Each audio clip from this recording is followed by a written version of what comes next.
কারণ লেকচারাররা যদি কলেজ খুলে দিয়ে না আসে, অন্য জায়গায় ব্যবস্থা করে। স্টুডেন্টরা করতেছে স্যার, এই জন্য তারা বলছে যে আপনারা ক্লাস করতেছো না কেন? বলে যে আমাদের তো ক্লাস শেষ, আমাদের টিউটোরিয়াল ক্লাস ঠিক লেকচারের তো নাই, লেকচারও তো নাই, কি অবস্থা? স্যারকে জানাবো আমি কিছু জানাই স্যার 10 হাইয়েস্ট 15 জন লেকচার ক্লাসে করতেছি। ঠিক আছে, স্পিকার ঠিক আছে, এসি দিয়ে দেবো স্যার। বললাম ও তো আপনি বললাম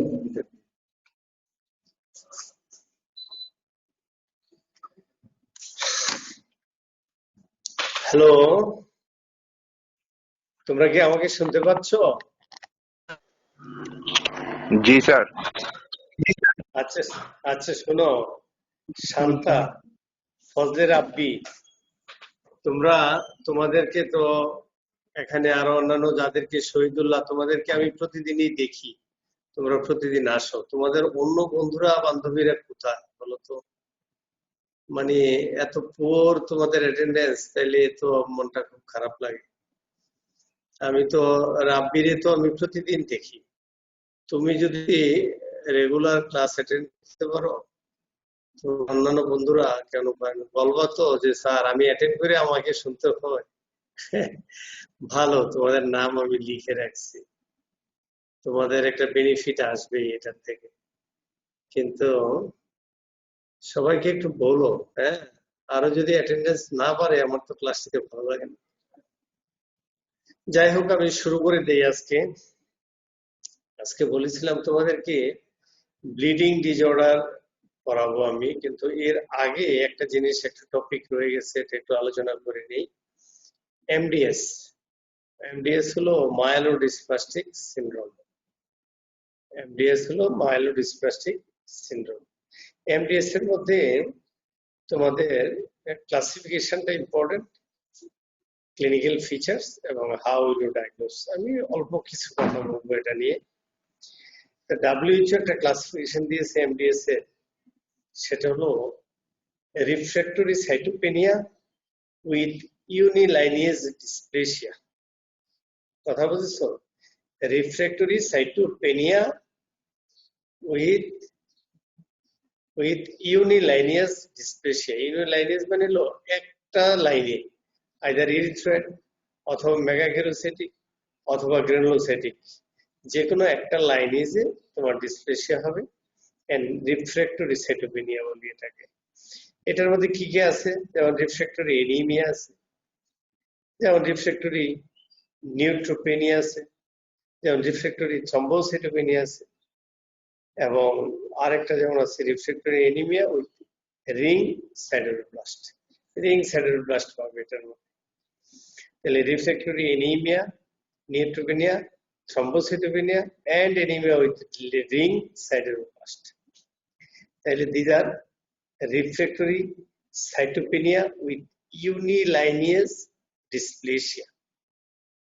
আরেকটা হলো refractory cytopenia with multilineage dysplasia. Multilineage dysplasia, multiple lineage. যেমন ধরো refractory anaemia with excess blast formation.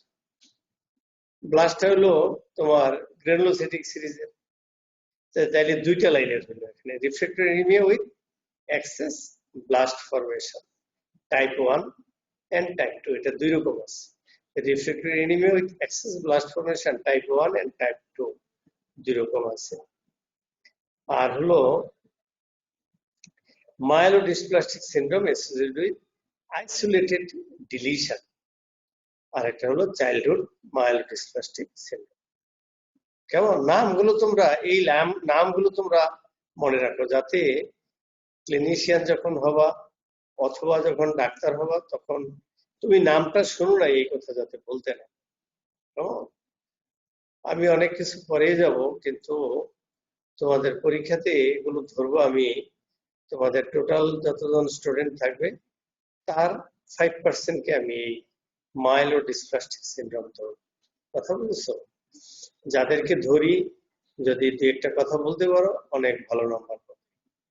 তাহলে মাইলোডিসপ্লাস্টিক সিনড্রোম এটা দুইটা গ্রুপে ভাগ করি, refractory cytopenia with unilineage dysplasia আর refractory cytopenia with multilineage dysplasia. যাই হোক, তারপরে আসো ক্লিনিক্যাল ফিচার্স। ক্লিনিক্যাল ফিচার্স তোমরা এটা বললেই তোমরা বুঝতে পারবে যে এটার ইনসিডেন্স হলো 4 in 1 লাখ। 1 লাখ রোগী যদি তুমি হেমাটোলজিক্যাল অ্যানালাইসিস করো তাহলে 4 জনকে তুমি পাবা মাইলোডিসপ্লাস্টিক সিনড্রোম। কথা বলছো 4 in 1 লাখ। এখানে it is a male prepondering disease. Male suffers more than the females. R more than 50% cases হলো above the age of 70. Above the age of 70, more than 50% cases. Few cases তুমি পাবা around the age of 25. তাহলে কম বয়সে few case পাবে, কিন্তু ম্যাক্সিমামই হলো more than 50% হলো around the age of 70 or above 70. Patient will come to you with features of anemia. Anemiaর যত ফিচার আছে আগে যে তোমাদেরকে বলেছি এগুলো নিয়ে আসবে। ফিচার্স অফ ইনফেকশনস, ইনফেকশনের ফিচার নিয়ে আসবে। আর্লি ব্রুজিং, ব্লিডিং,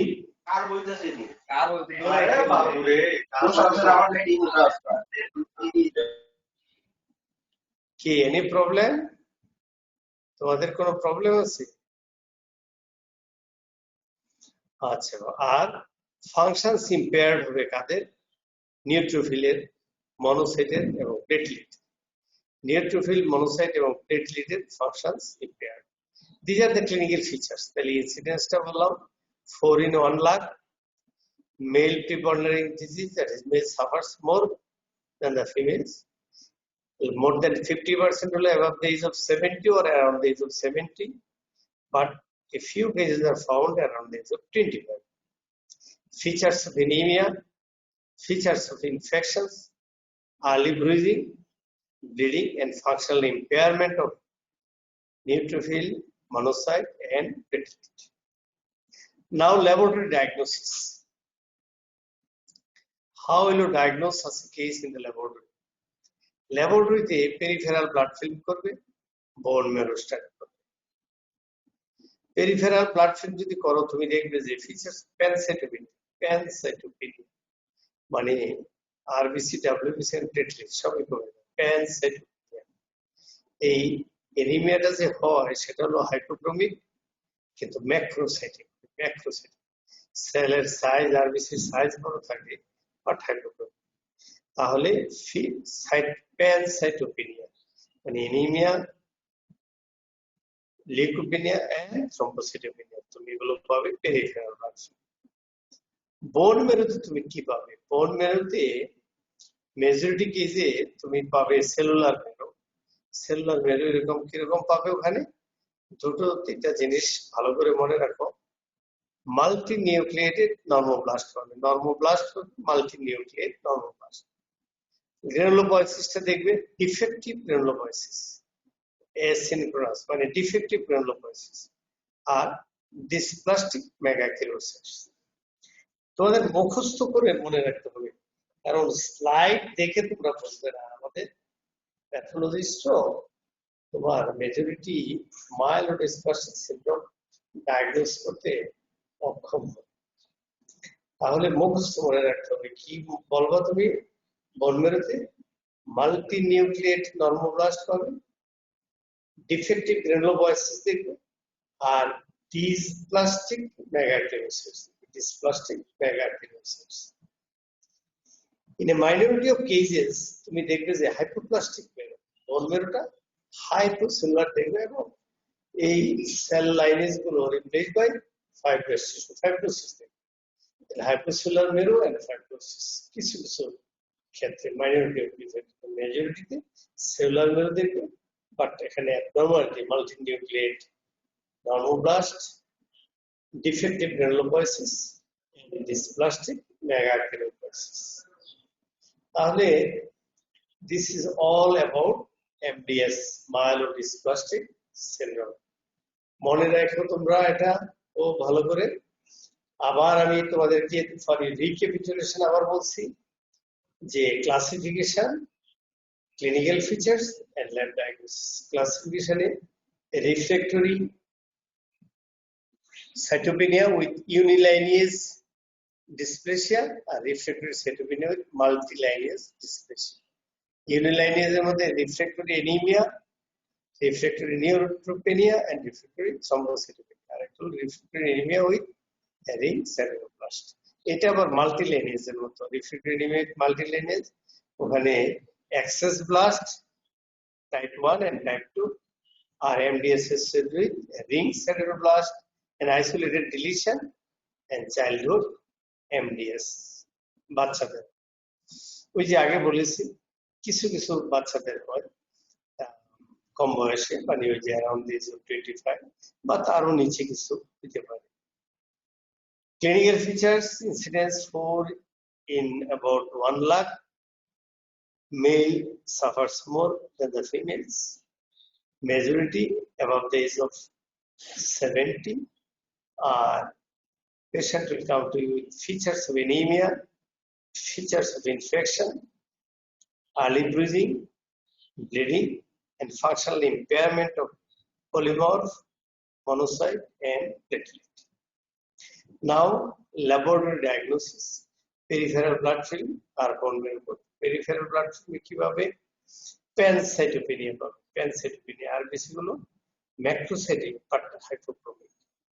bone marrow তে ইউজুয়ালি সেলুলার marrow দেবে, ওখানে মাল্টিনিউক্লিয়েট নর্মোব্লাস্ট, ডিফেক্টিভ গ্রানুলোপয়েসিস আর ডিসপ্লাস্টিক মেগাক্যালোসাইট। কিছু কিছু ক্ষেত্রে তুমি দেখবে হাইপোসেলুলার মেরো and replaced by fibrous tissue, fibrosis or excess fibrosis। So this is all about MDS, myelodysplastic syndrome in brief। এবার আমি আসি আমাদের আজকের নির্ধারিত ব্লিডিং ডিসঅর্ডারের মধ্যে। ব্লিডিং ডিসঅর্ডার করতে গেলে তোমাদেরকে কোগুলেশন ক্যাসকেড, যেটা তোমরা সেকেন্ড ইয়ারে পড়েছো, ফার্স্ট ইয়ার সেকেন্ড ইয়ারে, সেটা আবার তোমাদেরকে স্মরণ করিয়ে দিচ্ছি যে ওখানে দুইটা পাথওয়ে আছে, একটা ইন্ট্রিনজিক পাথওয়ে আর একটা হলো এক্সট্রিনজিক পাথওয়ে। এই দুইটা পাথওয়েতে তোমার কোগুলেশন ক্যাসকেড, মানে যখন একটা ব্লাড ভেসেল সিভিয়ার হয় তখন এই মেকানিজম রোল প্লে করে কোগুলেশন হয় এবং ব্লিডিং বন্ধ হয়। নরমালি তোমার আমার সবার এরকম। তো ইন্ট্রিনজিক পাথওয়েতে সারফেস কন্টাক্ট ফ্যাক্টর গুলো ইনিশিয়ালি অ্যাক্টিভেটেড হয়, আর extrinsic পাথওয়েতে tissue factor initially activated হয়। ইন্ট্রিনজিক পাথওয়েতে সারফেস কন্টাক্ট ফ্যাক্টর হলো ফ্যাক্টর 12 অ্যাক্টিভেটেড হয়ে অ্যাক্টিভেটেড ফ্যাক্টর 12 হয়। 12টা ফ্যাক্টর 11 কে অ্যাক্টিভেটেড ফ্যাক্টর 11 করে, 11টা ফ্যাক্টর 9 কে অ্যাক্টিভেটেড ফ্যাক্টর 9 করে। এই এতটুকু পর্যন্ত হলো তোমার ইন্ট্রিনজিক পাথওয়ে। এখন 9টা কমন পাথওয়েতে এসে ইন প্রেজেন্স অফ ফ্যাক্টর 8 এটা 10 কে অ্যাক্টিভেটেড ফ্যাক্টর 10 করে, এটা কমন পাথওয়েতে। এবং অ্যাক্টিভেটেড ফ্যাক্টর 10টা ফ্যাক্টর 5 এর প্রেজেন্সে প্রথ্রম্বিনকে থ্রম্বিন করে, মানে ফ্যাক্টর 2 কে অ্যাক্টিভেটেড ফ্যাক্টর 2 করে, এবং অ্যাক্টিভেটেড ফ্যাক্টর 2টা ফিব্রিনোজেনকে ফিব্রিন করে। এই ফিব্রিন করলে সিলড হয়ে যাবে, মানে ব্লিডিংটা বন্ধ। কথা বুঝেছো? আমি আবারও বলছি, it starts from surface contact factor, that is factor 12।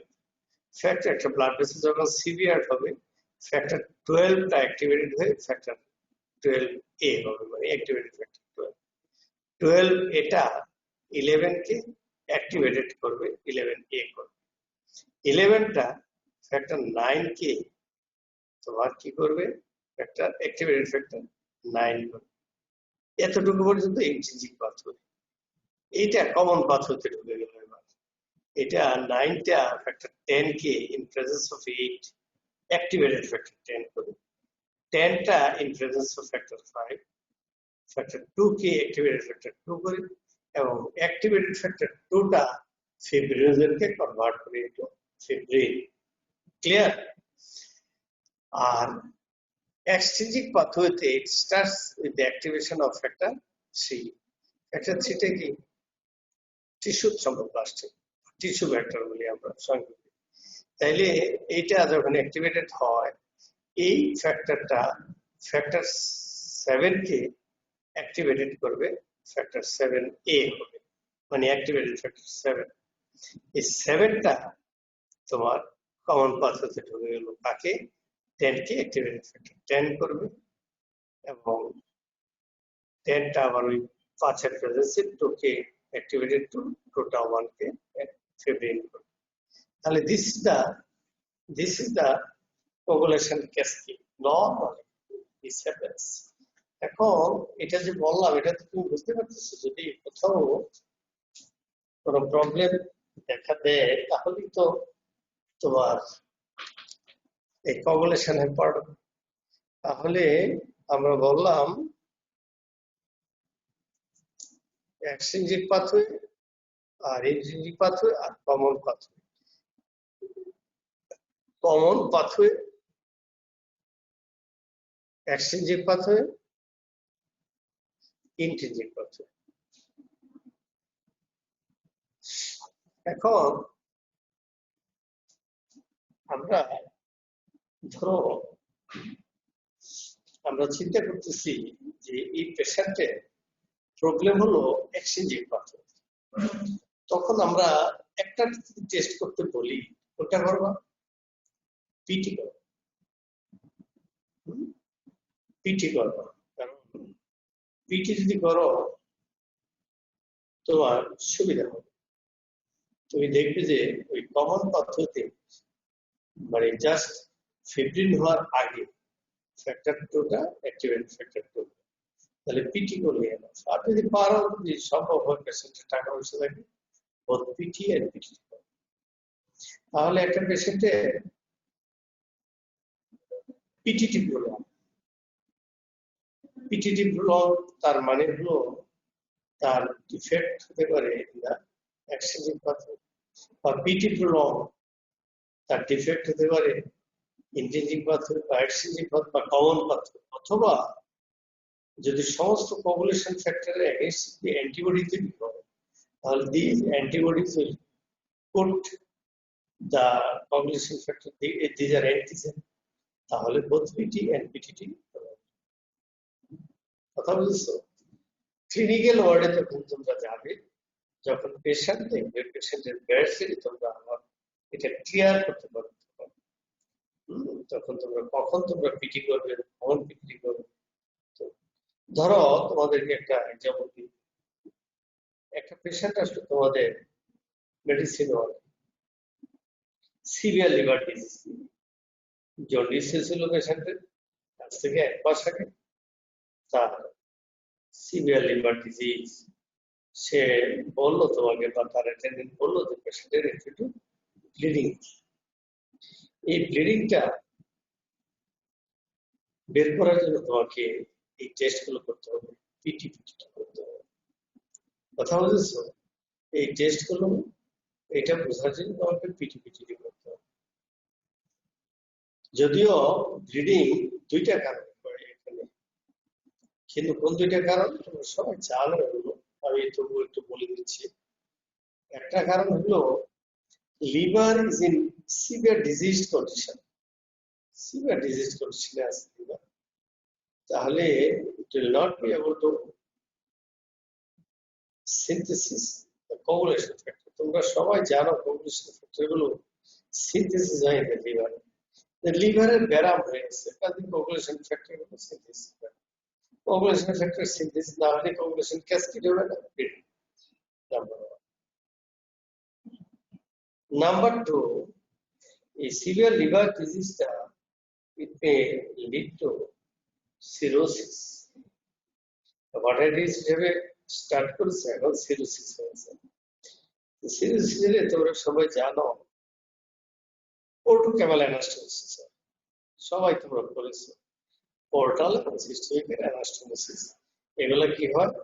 Dilatation টর্চুওসিটি হয়, অ্যাবনর্মালিটি, ডাইলেটেশন এন্ড টর্চুওসিটি, অ্যাবনর্মালিটি এগুলো হয়। যেমন ধরো রেক্টাল ওয়ালের মধ্যে হয়, সিস্টেমিক এন্ড পোর্টালের অ্যানাস্টোমোসিস, বা at the lower end of the esophagus সেখানে হয়। তাহলে কি হবে? এখান থেকে ব্লিডিং হয়ে যাবে।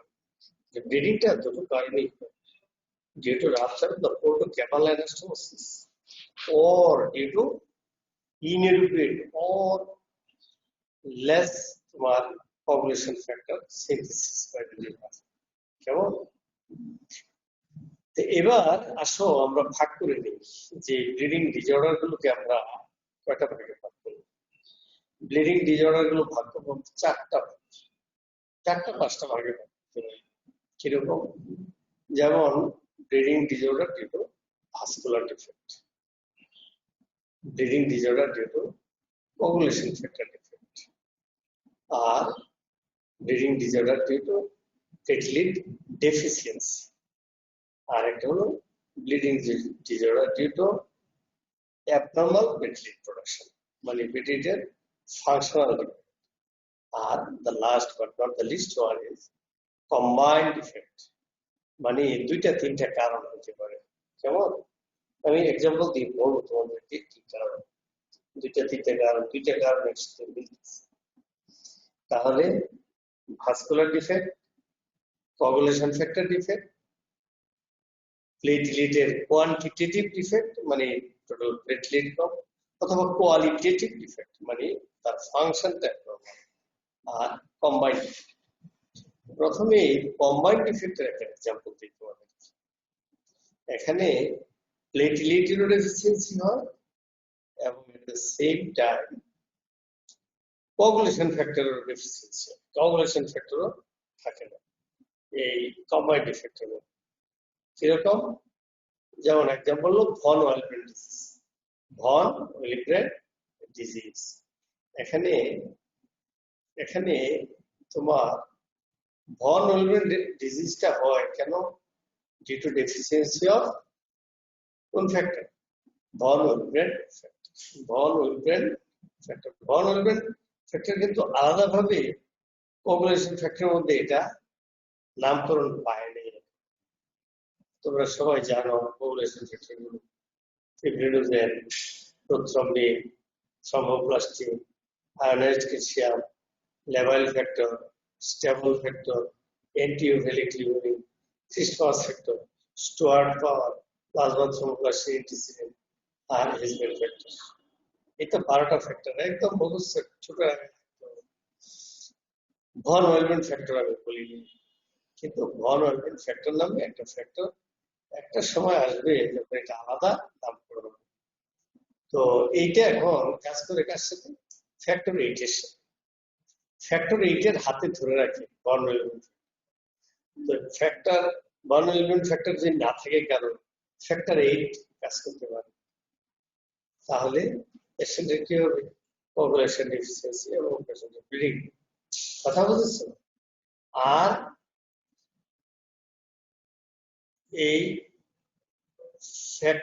ভন ওয়েলব্রেন ফ্যাক্টরের গায়ে রিসেপ্টর থাকে। এই রিসেপ্টর গুলো হলো প্লেটলেটের জন্য। তাহলে ভন ওয়েলব্রেন ফ্যাক্টর নাই, তাহলে প্লেটলেট এসে লাগতে পারবে না। আমরা জানি এই কোগুলেশন হওয়ার জন্য প্লেটলেট দরকার।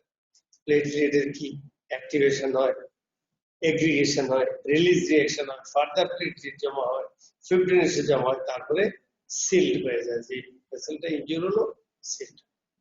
তাহলে প্লেটলেট আসতে পারতেছে না, কারণ ভন ওয়েলব্রেন ফ্যাক্টর ওইটার গায়ে না রিসেপ্টর থাকে, ওইটা নাই, প্লেটলেট লাগতে পারতেছে। তাহলে এখানে দুইটাই ডিফেক্ট, একটা হলো প্লেটলেট ডেফিসিয়েন্সি, একটা হলো কোগুলেশন ফ্যাক্টর ডিফেক্ট। তাহলে both BT and CT prolong, bleeding time and clotting time দুটোই প্রলং করবে। কোগুলেশন ফ্যাক্টরের জন্য ক্লটিং টাইম প্রলং, আর প্লেটলেটের জন্য ব্লিডিং টাইম। কথা হচ্ছে এটা হলো কম্বাইন্ড ডিফেক্ট। নাও কয়েকটা কথা বলি, তোমাদের ছেড়ে দেবো আজকে।